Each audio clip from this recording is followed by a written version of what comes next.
The house on the outskirts. Imagine this. You buy an old house on the outskirts of town. The price is suspiciously low, but the realtor insists on closing the deal quickly. They reassure you the house is perfectly fine, no problems at all. But on your very first night, you hear strange noises, and when the neighbors find out your new address, they begin to avoid you. Why? Because this house was the scene of one of the most brutal and mysterious crimes in the city's history. A crime that was officially solved, but the deeper you dig, the more you realize nothing about this case makes sense. It all started in 2003. In a house on Forest Street in a small provincial town lived a family, a respected engineer, his wife, a school teacher, and their 2 children. An ordinary life. But one night, everything changed. Neighbors later recalled around 2 a.m. they heard a piercing scream. Then, silence. The next morning, no one from the family came outside. One of the neighbors called the police. When officers broke into the house, they found a horrifying scene. The entire family had been murdered. But here's what was strange. There were no signs of a struggle. It was as if the victims knew their killer or had been waiting for him. The most disturbing detail was a strange symbol on the living room wall. A circle crossed with lines, and underneath it a phrase scrawled in red paint. They must remain silent. Who must remain silent? And about what? The investigation dragged on for nearly a year. Detectives tested dozens of theories. At first, suspicion fell on the father of the family. Maybe he had lost his mind, killed his wife and children, then himself. But that theory collapsed. No gunpowder residue on his hands, and the murder weapon was missing. Next, police suggested it was a robbery gone wrong. But that didn't add up either. Money, jewelry, electronics, all untouched. Everything neatly in its place.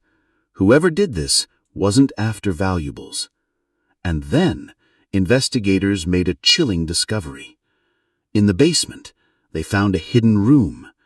Inside, a table, a chair, and dozens of cassette tapes. The tapes contained conversations, phone calls, mostly from local residents. Someone had been recording people for years. But the most shocking part, among those recordings were conversations of powerful officials, doctors, and even policemen. Those tapes mysteriously disappeared from the evidence archive. The official explanation, technical error, the files were not preserved. But years later, one of the former investigators confessed. No one was ever going to keep those tapes. There were too many names, too many big names. And just like that, the case started being buried. A scapegoat was chosen. A local drug addict who happened to be nearby that night. He was declared the killer, despite almost no evidence. At his trial, he shouted, "It wasn't me! You don't understand who's behind this!" A month later, he was found dead in his cell.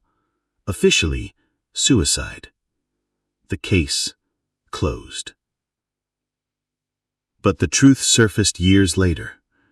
A young journalist investigating old files stumbled upon a copy of those missing tapes. Someone had secretly preserved them and passed them on. The recordings revealed shocking details. A group of local officials and businessmen had been running illegal schemes for years. Money laundering, land fraud, bribing judges. The father of the murdered family had accidentally discovered one of their secret meetings and realized his phone was tapped. The basement of his house had been used as a covert listening post.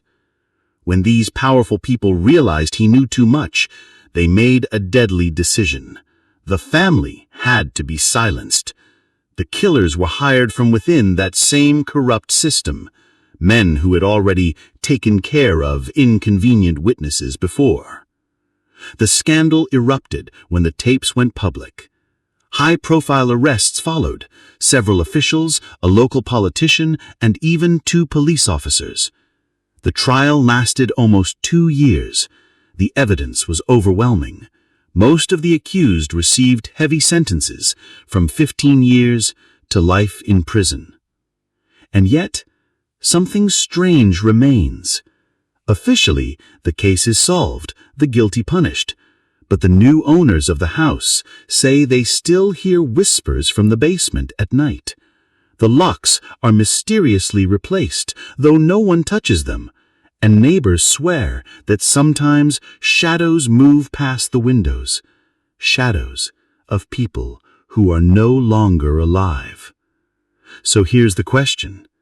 If one day you're offered the house of your dreams, at a price far too good to be true, would you dare find out what stories its walls are hiding?